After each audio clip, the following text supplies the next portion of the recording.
All right, what's up, guys? Today we're going to be going over some short-run aggregate supply, the shifters for short-run aggregate supply. We're going to go over long-run aggregate supply, and then we're going to, of course, bring those two together. If you are in my class, go ahead and access the PowerPoints. You can access. It's going to be 3.3 short-run aggregate supply. We're going to be doing hopefully 3.3, 3.4, 3.5. Those of you guys that are on AP, you guys can follow along with those topics as well. Also, what you guys are going to need today is your notes. Make sure that you guys have those open and some paper. Those of you guys that aren't in my class, right? Make sure you guys have some paper, pen, paper, something to write with, because I'm going to give you guys a little bit of time to be the graphs that are going to be pretty important. And might be a topic on the AP test, right? Since they've changed up the AP test, just going to be doing basically FRQ format. That's we're going to need to practice graphing, right? So, all right. So let's go ahead and get started then. So short-run aggregate supply, that's the SRAS curve. The short-run aggregate supply, again, remember the aggregate just means everything added together. So this is the amount of goods and services, real GDP that firms will produce in an economy at different price levels. The supply for everything, by a firm. So aggregate supply differentiates between a short-run aggregate supply and a long-run aggregate supply. All right.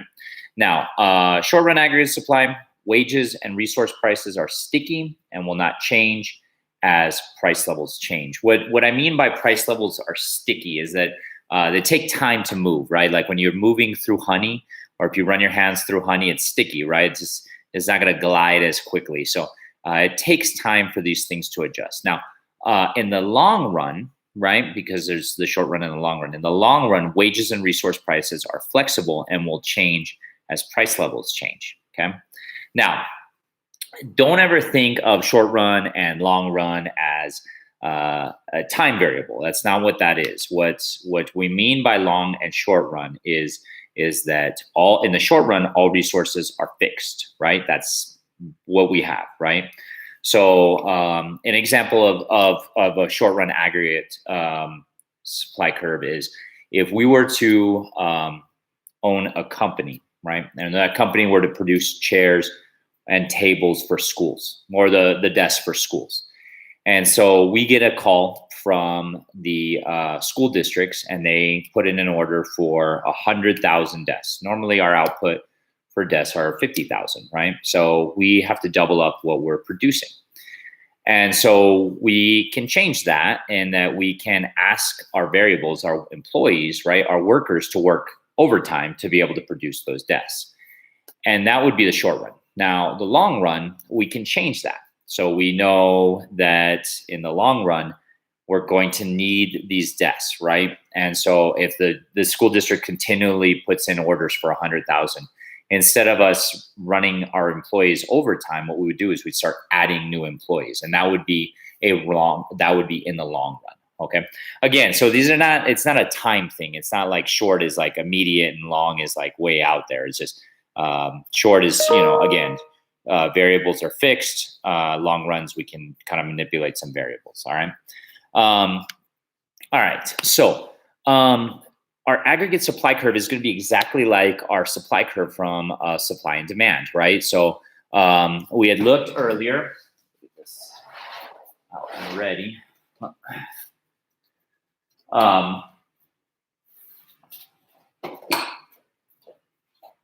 We've already looked at an aggregate demand curve, right, from the video on Wednesday. Now, if you're in my class and you haven't watched the video on Wednesday, probably be a good idea to watch that, right? Now, if you haven't, right, let me just draw out what we're looking at. So we're looking at price levels. And remember, when you look at price levels, you want to make sure that you're not just putting P on the horizontal axis, right? I'm sorry, on the vertical axis. You want to make sure that you put PL. The AP will take off if you don't, okay? and then real GDP on the horizontal axis.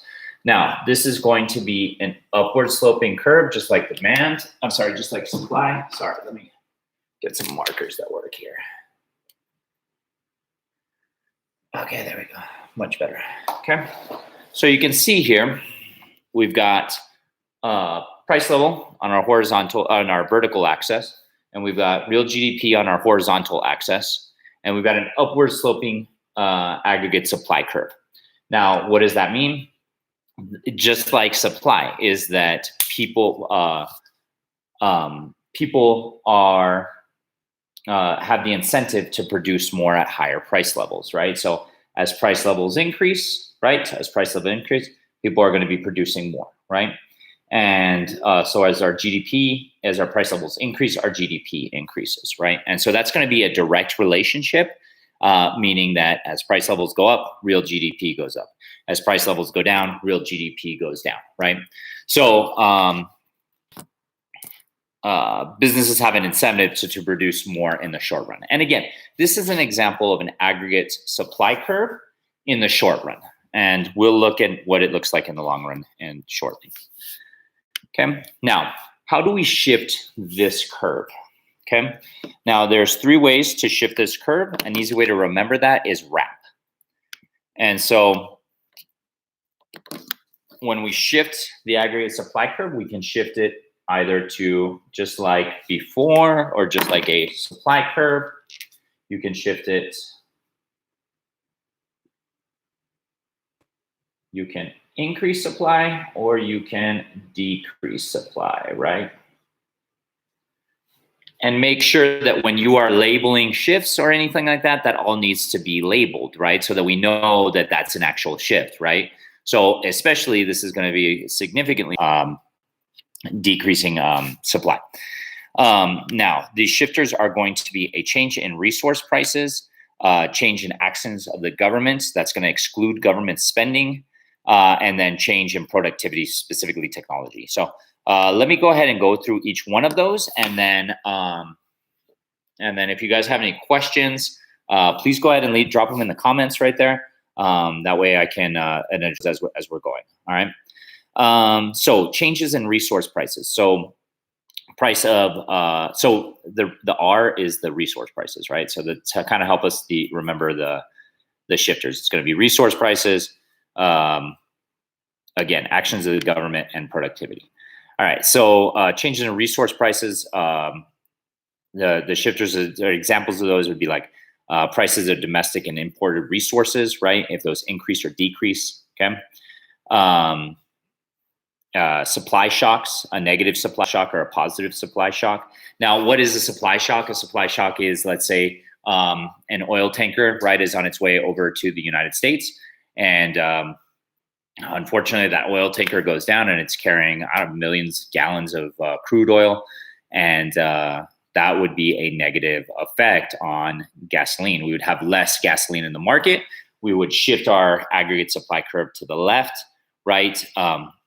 And so price levels would of course increase because there's less oil, right? And so other possible things for negative supply shocks are, of course,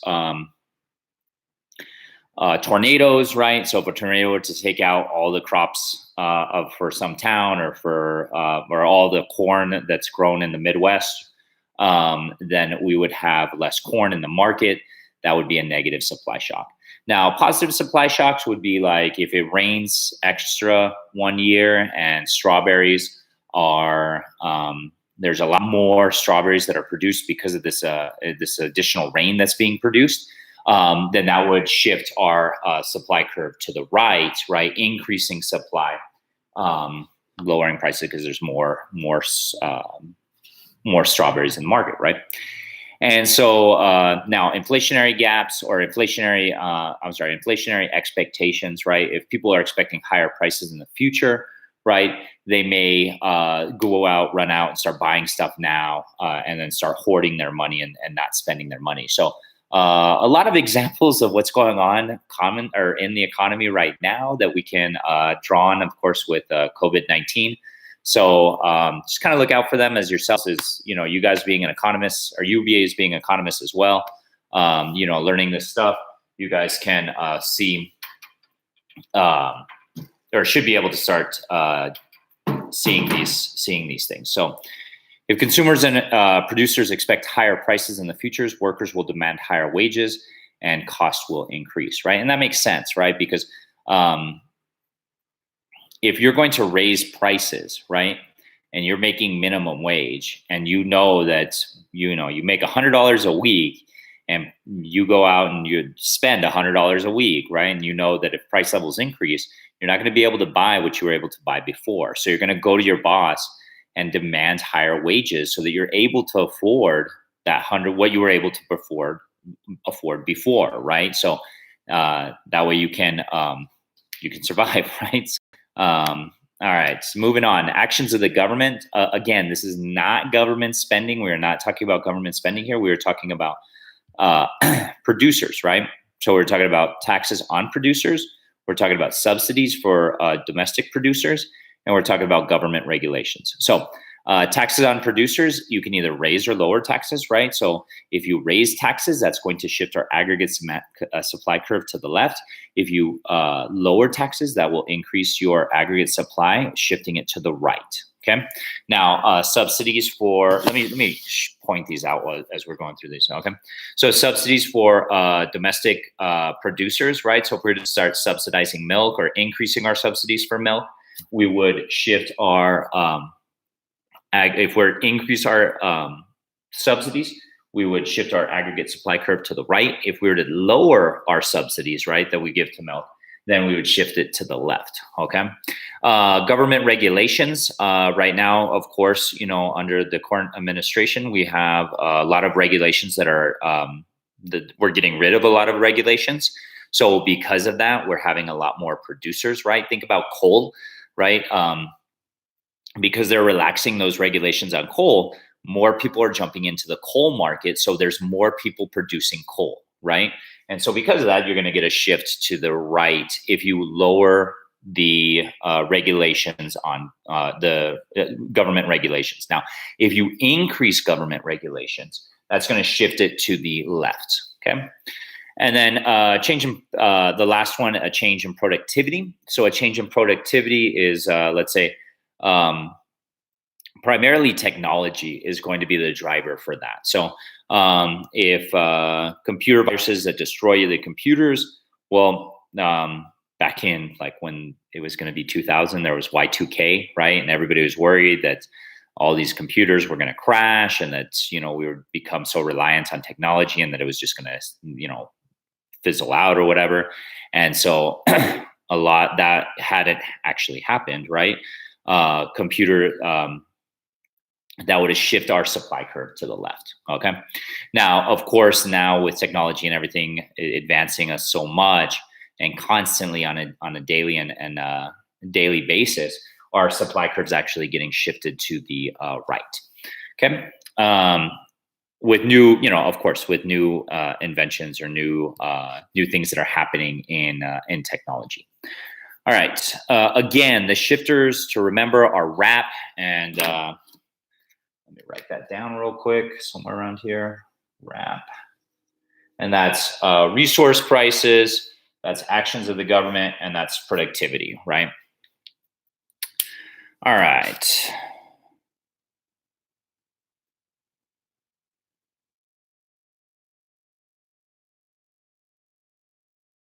Okay, just real quick, just a side note on actions of the government. So it's not government spending, right? It's something that the government can do, right? As far as taxing or subsidies, right? So just government actions, just probably the best way to put that. All right.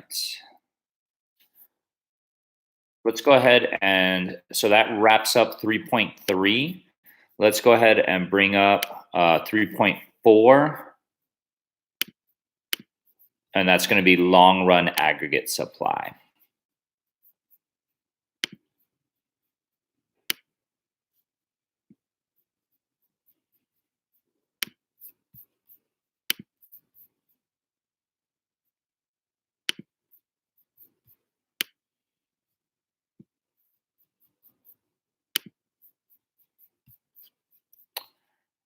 All right. So I know there's only a few guys on here, but if you guys want to hunt, Josh, thanks for checking in. The rest of you guys, if you guys mind checking in real quick, just so I know who's on here. All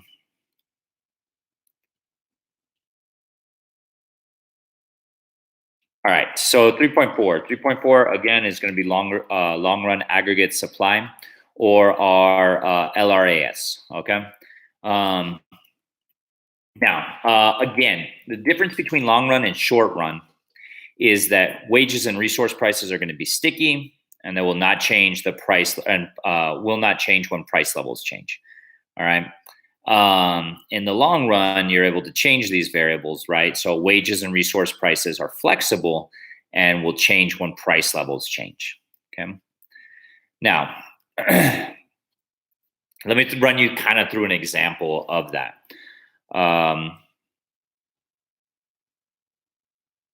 Okay, so Josh just asked, is in LRAS curves supply shocks aren't a big deal?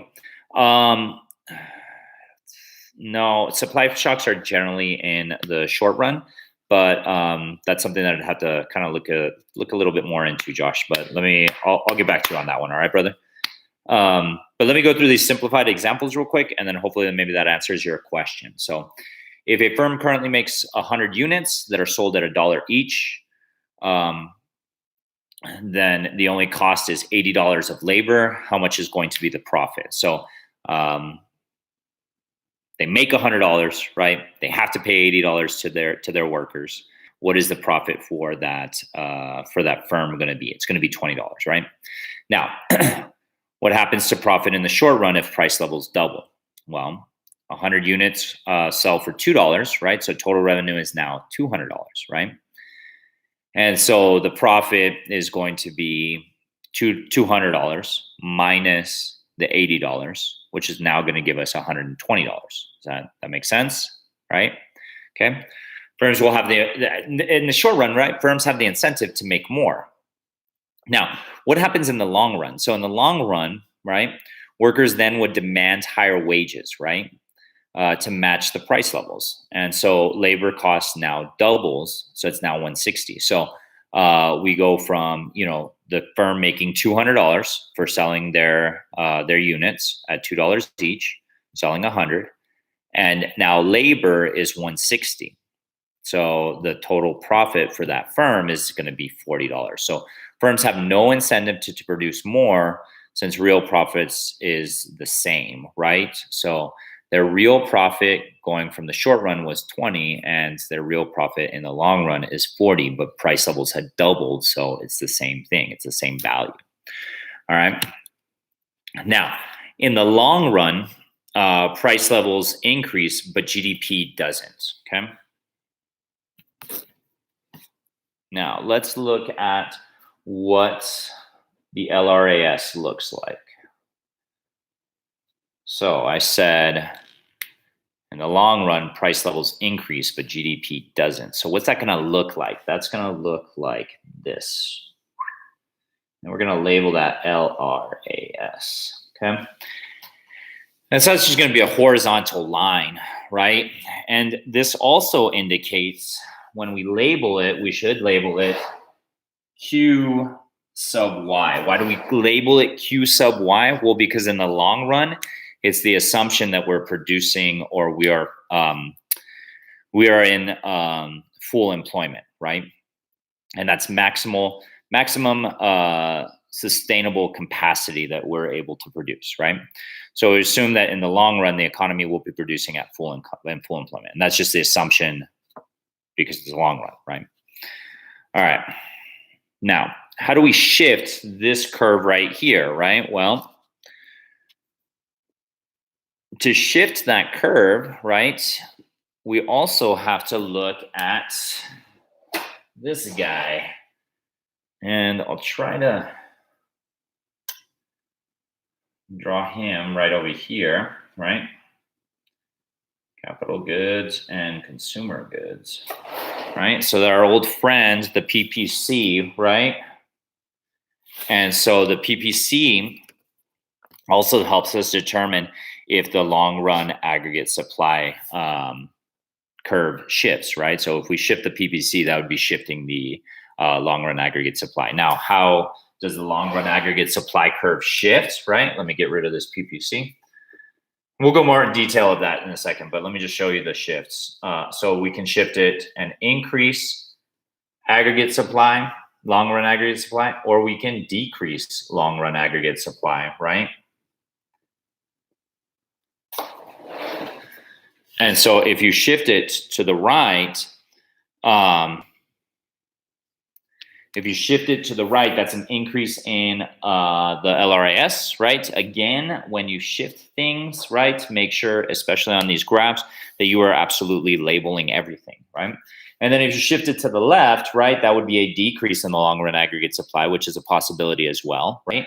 So you've lost GDP, right? So, and again, you would label them down here as well, right? Q sub 1 and maybe Q sub 2 to indicate the bottom part, right? Okay. All right. Now, so earlier I mentioned how to shift these, right? Like how do these get shifted? Well, you know, for a shift for the shifters for aggregate demand, remember that that's a change in our aggregate demand equation or our GDP equation, which is C plus I plus G plus XN. So any change in those is going to shift aggregate demand. Now, aggregate supply, we use RAP, right? And so that is change in resource, actions of the government, and then productivity. Now, the long run aggregate supply, the shifters for long run aggregate supply are real simple, right? And we should already know those because it's it's shifters for the PPC, right? So it's change in resource, quantity and quality of resources, right? And change in technology, right? So those two things shift the long run aggregate supply. So, you know, change in resource, quantity, or quality, right? Long run aggregate supply, or increase quantity and quality of resources or change in technology. Now, let me just give you an example, right? Why the government and why, you know, people are so big on COVID-19 and like, okay, well, you know, if people get it, right, and they're passing it off to older people and they're, you know, unfortunately they die, right? Well, that's the quantity of our resources, right? Of our workers in this country. So if we get a lot of people that die due to COVID-19, well, what's going to happen to our long run aggregate supply curve? It's going to shift to the left, right? If there's a big, huge population boom, right? And when that population boom gets to the working age or to working where they can work, right? 16, then that curve will shift to the right, okay? And of course, changes in technology are pretty simple, right? So we get faster computers or something like that would increase our long run aggregate supply. Okay. Now, also with increasing our long run aggregate supply curve, right?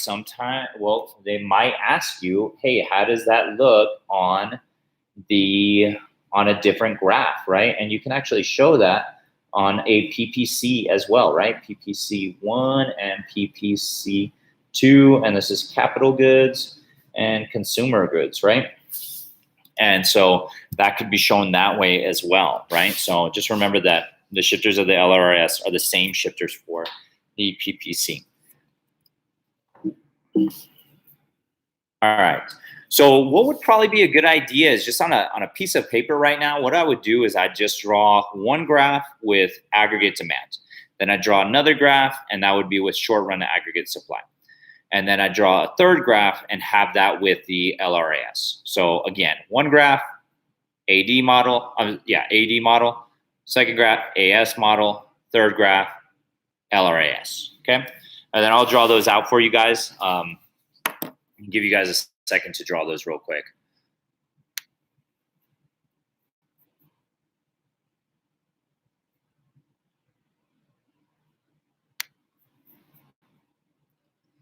Kind of move into our next topic here too.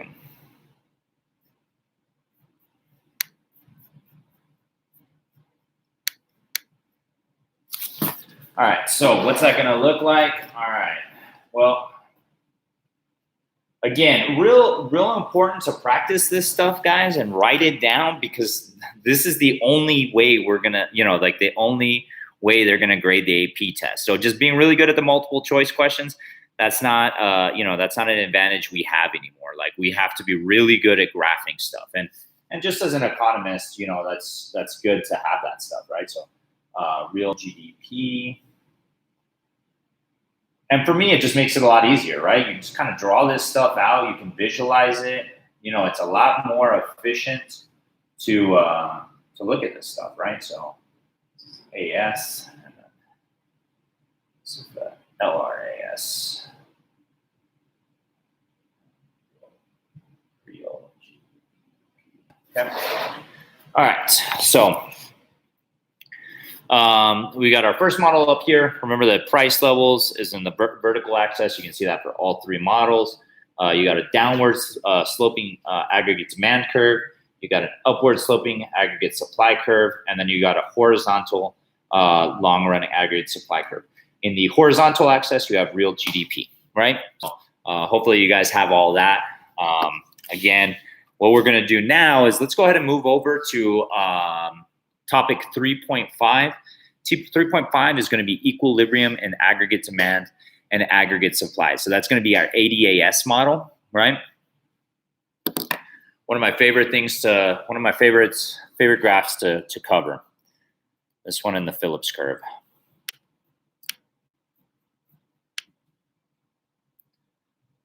So hopefully everybody's got that opened up. Again, if you're not part of my class, just go ahead and follow along. These PowerPoints aren't like essential to this, but they do help out a little bit. So, all right, putting ADAS together, right? Now, we're going to use the ADAS model to show full employment in the economy. So let's go ahead and look at an ADAS model, right? Let's put this all together. So on your paper, right, go ahead and draw the three different graphs. Just put them all together, right? And make sure that everything is labeled, right? AD, AS, ElRas, and then real GDP, right? Now, price level. All right. So let me just kind of point some things out here real quick. Oh.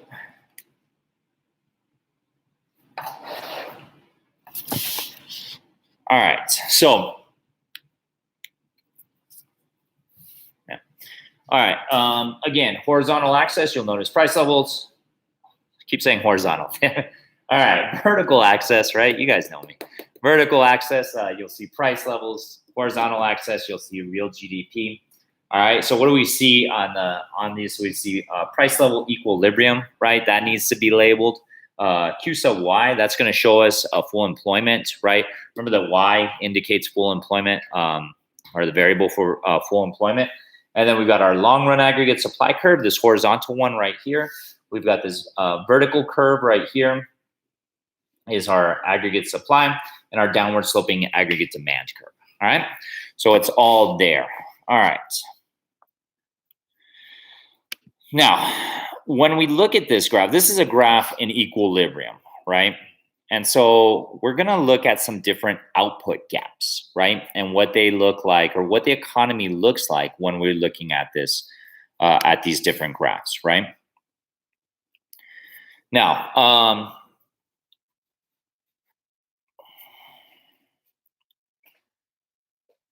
some things that I'm going to cover real quick, but I just want to note them before we get started. So full employment is going to equal long run equilibrium, right? And this is long run equilibrium, right? Where our intersection point of our ADAS model is on the long run curve, right? It's the economy is at its potential output, right? And then the inflationary gap is going to be beyond or above full employment, and that's what's referred to as a positive output gap. So if we were to look at just this section right here, this section right here of our graph, right? Anywhere in there, if the intersection of the ADAS curve happens on the right side of the long run aggregate supply curve, that indicates that that is a positive output gap, right? Now, our recessionary gap, right, which most certainly what we are probably in right now, is going to be to the, oh, it's probably about the same color, huh? Yeah. Is to the left of the long run aggregate supply curve, right? So if our intersection point is to the left, that means we are in a recessionary gap, or we are below or less than full employment, right? This is what's referred to as a negative output gap, okay? All right, so let's see. Now that we've talked about that, let's look at two other graphs models that we've looked at before, right? And we know from or looked at before that could kind of help us bring this into a little bit more perspective, right? Now, what I'm going to look at is the PPC, right? And then I'm going to look at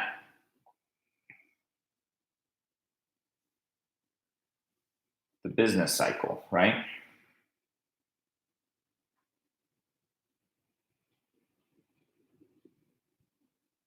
So if you guys want to go ahead and draw those out, again, draw out a PPC and draw out a business cycle. And if you don't know what those two things are, well, I'm going to have them up here in a second for you, okay?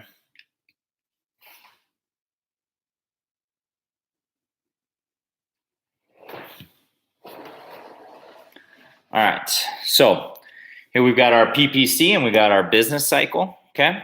So I'd mentioned earlier, right, a negative output gap, right?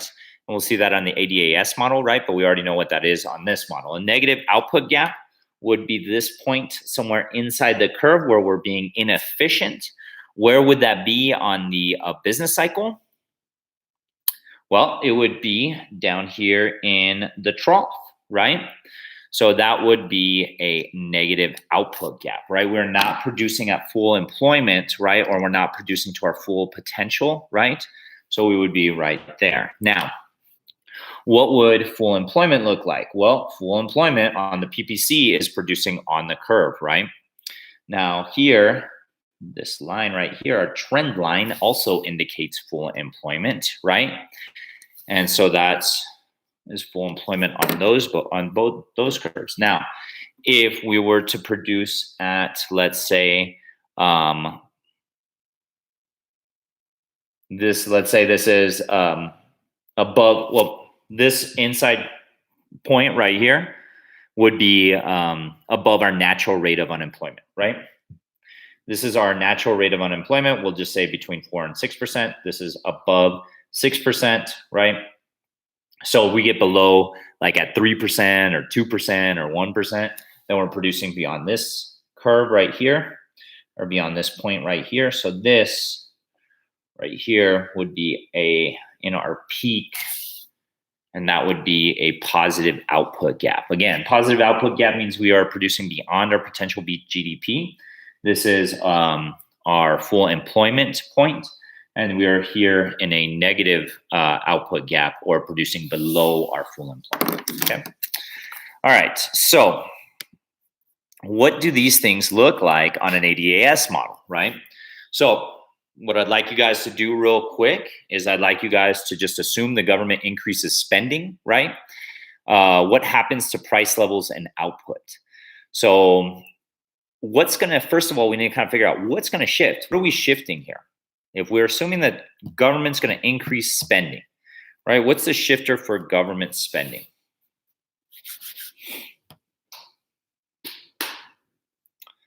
Well, the shifter for government spending, right? Remember, that's going to be a shifter for AD, right? So aggregate demand is going to shift. Now, is that going to be an increase or a decrease? Be an increase, right? So if an increase is going to shift our AD curve to the right, okay? And let me show you that here real quick, okay?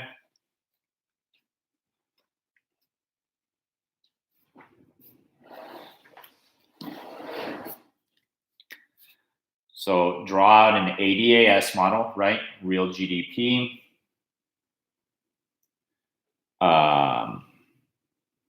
price levels, our AD curve, our AS curve, and then we are in equilibrium Q sub Y, ElRas. Okay.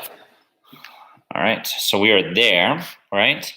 And so what we're saying is that the government's going to increase spending, right? So if the government increases spending, that's going to shift our aggregate demand curve to the right, okay? And again, we're going to label that, right? Can't mention that enough. And so now what happens to price levels and what happens to our potential GDP? We're in what's referred to as a positive output gap, right? Q sub 1, right? Showing that curve, right? So again, price levels have increased, right? And our output or our real GDP has also increased, right? Again, this is what's called a positive output gap. If we're looking at the business cycle, then that would mean that we are in a peak, right? We're running, our economy is running hot, okay? And a few months before, this coronavirus thing happened, we were definitely in this area, right? We were definitely have very low unemployment. We're producing a lot. Economy is doing really well, according to these factors, right? So now, output is high in this example, and our natural rate of unemployment, right, is very low. Okay, or is below our natural rate of unemployment. So again, below 3 or 4%. So, but our actual GDP is above what our potential GDP would be. All right, so let's go ahead and move on. So let's assume that consumer spending falls. What's going to happen to price levels and what's going to happen to output? So again, we have consumer spending falls. So let's think, is that going to be a shifter for aggregate supply? Is that going to be a shifter for long run aggregate supply? Or is that going to be a shifter for aggregate demand?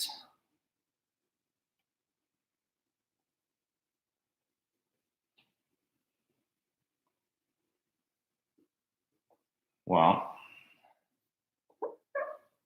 it's a shifter for aggregate demand, right? Because again, the shifters for aggregate demand are the GDP equation, right? And let me just go ahead and write that out. C plus I plus G plus XN, right?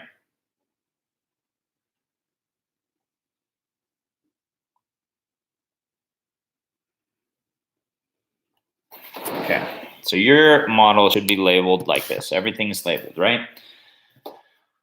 Vertical axis, right, is labeled PL for price level. We got PL sub E, which means our price level equilibrium point, right?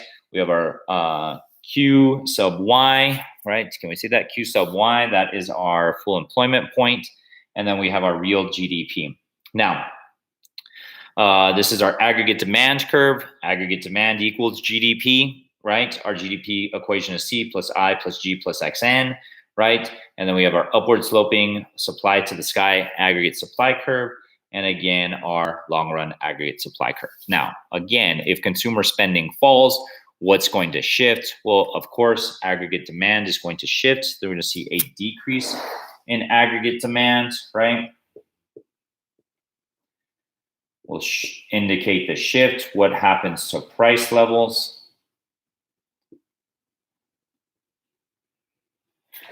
Well, price levels, of course, are going to fall, right?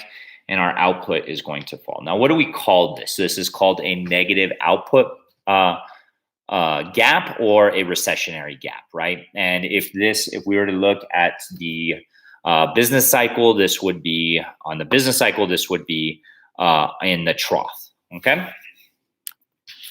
All right, now, moving along, okay. Now, again, recessionary gaps or negative output gaps, we are definitely below our potential GDP, right? What we could be producing. and we have very high unemployment, right? So that's going to be greater than 6%. Okay. Again, we would be in a trough. Okay. All right. Are there any questions? You guys have any questions that you guys want me to kind of address right now, as far as the AP test is concerned, or anything that we've covered so far today?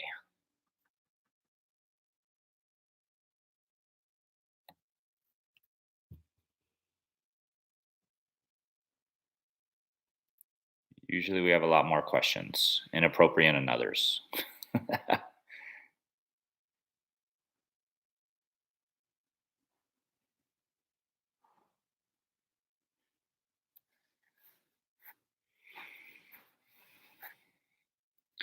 All right.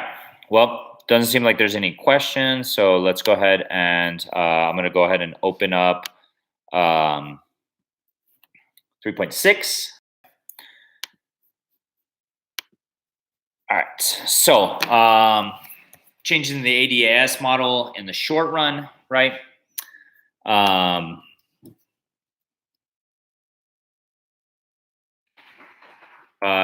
If you're looking at this if you're looking at this at the PowerPoints, this is a really good slide 5, right? To remember the shifters, right? Again, shifters in aggregate demand are going to be a change in GDP, right? The shifters for aggregate supply are going to be RAP, right? Resource prices, actions of government, and productivity. Okay, so let's say that there's this concept, right? That's called stagflation, right? And now, what is stagflation? I've kind of explained that to you guys a little bit in the past, but we're going to go ahead and cover it now. Stagflation, it's occurred, right? It's occurred in the 70s. And what happened is that we had a supply shock, right? And specifically, we had a supply shock with gas, right?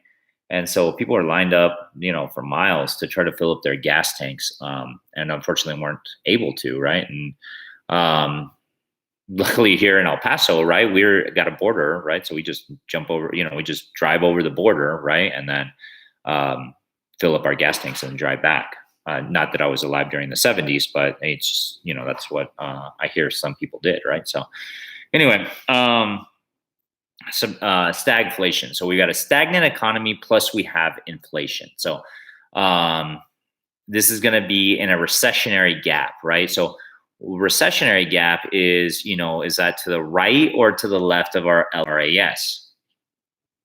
Remember, recessionary gap is to the left of our ElRas, right? So let's see. Where is everyone? Yeah, right, Josh? Where is everyone? Is it all taking Friday off, huh? Oh. Well, there's a few of you on here, but Josh is the only one commenting, so. All right, price levels, and then real GDP.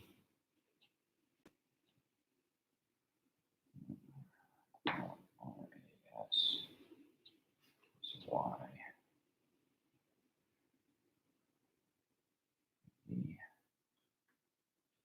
Yes. Price levels equilibrium. All right. Okay, so what is stagflation going to look like? All right. So if there's a negative supply shock of oil, right, what happens to price levels and output? Well, what's going to happen is, or what's going to shift first, right? Let's think about it. What's going to shift.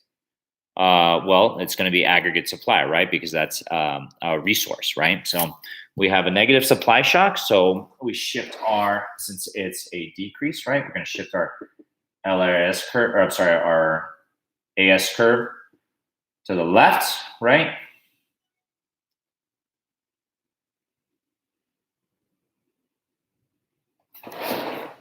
Shift our AS curve to the left, right? And so we see an increase in price levels and we see a decrease in output, right? But that doesn't make sense, right? Because if we increase price levels, then what should happen? Output should increase, right? But this is just a phenomenon that happens in the economy occasionally, right? And specifically in the 70s. where price levels were going up, but unemployment was very high, right? So people were not able to find jobs and people were not able to afford things. So it's actually a really bad thing when that occurs. And of course, that's going to be a recessionary gap, right? Okay.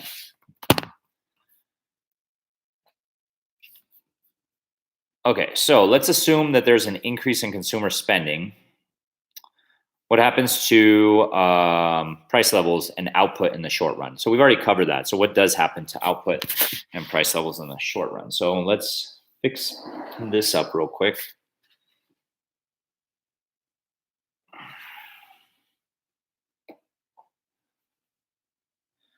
So what I want you to do right now in your notes is draw a LRAS model or ADAS model with the LRAS, right?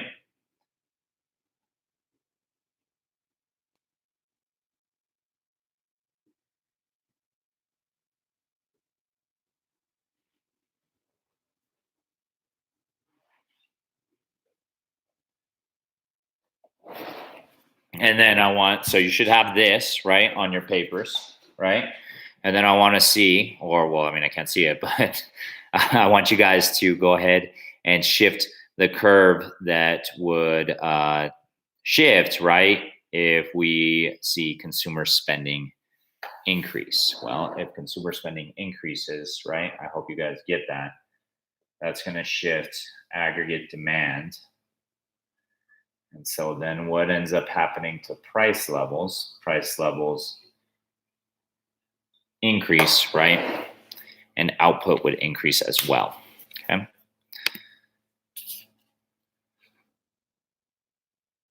Now, a few other things that we need to talk about, right? And then we'll just kind of wrap it up for today. So there is something called demand. Think of right now with toilet paper, right, and with hand sanitizers, the consumers are wanting these goods, right? So they're willing to go to Amazon and they're willing to pay more for these goods, especially right now. So that would be considered demand pull inflation. Consumers are pulling those goods, causing the price levels to increase because they're willing to pay more for those goods, right? Now, cost push inflation. So this is when the short run aggregates with inflation. Just want to remind you that inflation is just price levels increasing, right? There's that phenomenon of hyperinflation right now. Venezuela, of course, is going through a period of hyperinflation. There was that graphic on that you guys can watch, super cool. It shows the different countries and they're moving. You know, it's kind of showing like which country has the highest inflation per year as it goes through. It's pretty awesome to watch. So make sure you go back into the PowerPoint and watch that video, or you can go back to the video that I produced on Wednesday, the 25th, March 25th, and talk about it there as well. So yeah.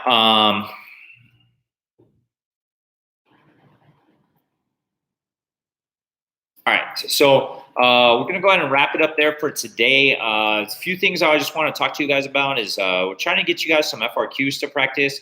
That way, you know, I can go over them with you. So I think next week what I'll do is I'll have some ready for you guys to do.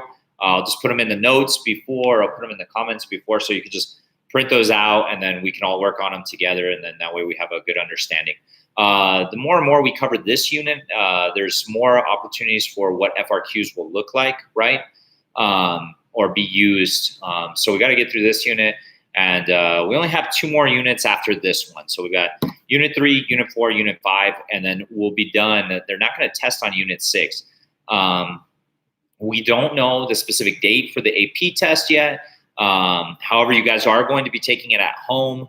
I'm going to caution you guys, you know, the AP test, I'm sure is going to use some sort of lockdown browser. I'm sure they're going to have you enable your webcam so they can watch what you're doing while you're taking the test. So please, I'm telling you guys, don't try to cheat. Just take the test. And you guys, they're my students, or you're watching these videos, you know, you guys are going to be prepared for this test. You guys are going to do really well on this test. You guys know me. You guys know that I have a really high success rate with my students passing the AP test. So I use a lot of different resources. You know, Clifford you know, he helps out a lot with the stuff that I get from him.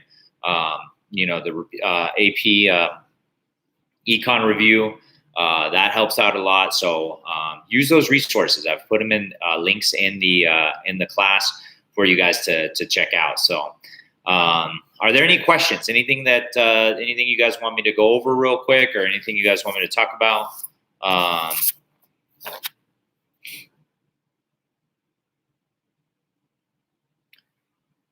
Will College Board release more information of what to expect from the test closer to the date? I don't know. You know, I just did a survey today asking me when I would like you guys to take the test. So I told them late May, I think, would be a fair time to take the test. But there was options to take it even into July. So, you know, I don't even know when the test date's going to be, but I imagine when we get closer to when they figure out when they're going to give the test, then I think we'll have more information as far as what you guys will need to do. And again, like I said, it might be that you guys have to, you know, download a lockdown browser and enable your camera and all these other things to make sure that you guys are authentically taking the test, which, you know, again, I'm advocating that you guys authentically take the test. And, you know, Ryan, you know, you're going to pass the test. Joshua, you'll pass the test if you put effort. You know, don't go the Fernie route. And well, Fernie did pass the test, right? So, you know, any other questions you guys got for me? Anything?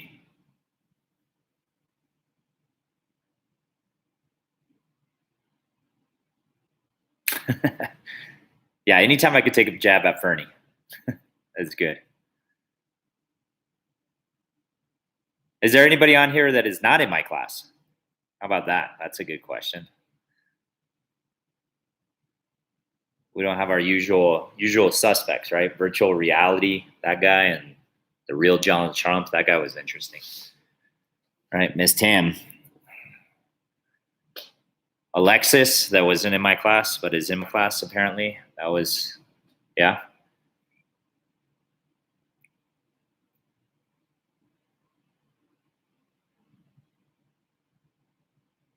Are the videos on Clifford YouTube kind of out of date since they just changed the AP test for this year?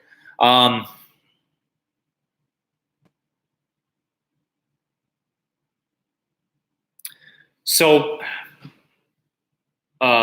no, they're not out of date, Ryan. The only thing that they did with the AP and is they took some things out, right? But very little did they take out, and they moved some things around. So, you know, like each unit has a percentage that it's asked. So, you know, like things that they moved around maybe have gotten moved to like a higher percentage. So the probability of that getting asked is higher now because of that percentage, right? There's 4 of you in here, Josh, just so you know, right? So, and this, of course, like these lectures, discussions that we're having here, they'll be during between 2 and 4, right?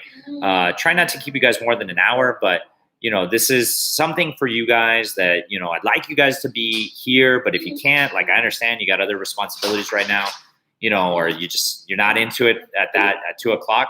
So then I will, you know, it's on my channel, so you watch it on the playlist, right? So, and watch it later, right? But again, the being here, right, is that the advantage of being here, right, and the incentive of being here is that you can ask a question on the comments, right? So, let me just open the door for my dog.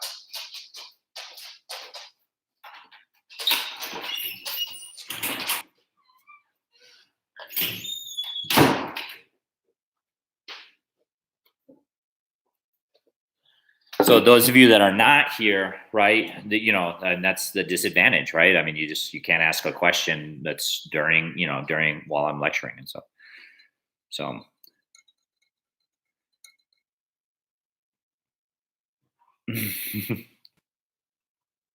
All right. I did have a question on Remind. If we're going to keep the same schedule for next week, and in fact, we are going to keep the same schedule for next week. So it'll just be Monday, Wednesday, and Fridays, I'll be doing it from 2 until 4, right? So, and those of you guys that are not in my class, right?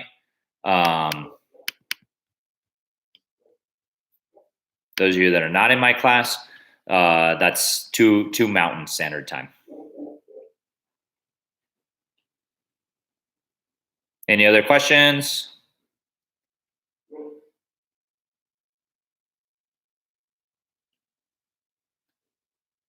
All right, guys. Well, thank you guys for listening in. Those of you guys that are watching this, right? Oh, Ryan, there you go. Franklin released a schedule, right? Yeah. I mean, I don't. Yes, they released a schedule for when each class is. Yes, they did, and I'm sure teachers are going to follow that. This is just when it works out best for me, just to have the class at this time. My wife's also a teacher, so she's got her things too. So, but if you're not able to be here during this time, hey, it's not a big deal, right? You just watch the video later, and if you got a question, just email me, right? So, I don't know the schedule, to be honest with you, Ryan. I think it's the same schedule that we have, like A B schedule, and then Monday's supposed to be an A day, and then Tuesday a B day, and then Wednesday an A day. So, all right. Well, like I said, those of you guys that are not in this class, right, and you're listening to this, if you're still there, just please subscribe to my channel. Appreciate that. And you all have a great day, and enjoy that weekend, guys. Stay safe, and make sure you guys are washing your hands, right? And practice that social distancing. Peace.